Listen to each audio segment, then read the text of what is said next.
Bozich, a few weeks ago, we took a look at the Louisville basketball team. We said, this is a team that's got a chance to build at least a little momentum, salvage some wins down the stretch. The schedule was front-loaded in terms of difficulty. We thought there were some wins in it. As it turned out, there aren't any wins in it. There may not be any more wins in it. What happened? Hey, you're a great point. 6 straight losses. They've tied their longest losing streak of the season. What I think has happened, Eric, is 3 things. One is the losing just piles on top of the losing and piles on top of the losing, and it's hard to remain optimistic in the locker room. When things go bad, you expect things to get even worse, and that's what happened. Secondly, the defense just isn't existent.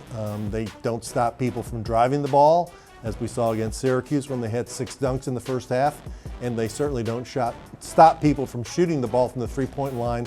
We've seen that in every game.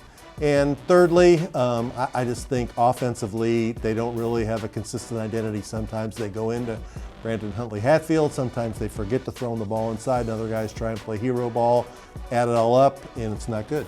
Yeah, you're right. Sometimes these seasons do tend to fold in on themselves, and the negativity around the program becomes a weight in itself, and I think that's what's happened with some of the losing that Louisville has experienced. I felt like early in the season, even though they lost those games to better teams, I felt like their effort was better than we've seen in some of these later games when it just wasn't there from the very start. And what'll happen is, we've seen the pattern, they get down by a lot, and then they kind of make a little run. And I don't know if they're making a run or if the other team is relaxing, probably a little bit of both.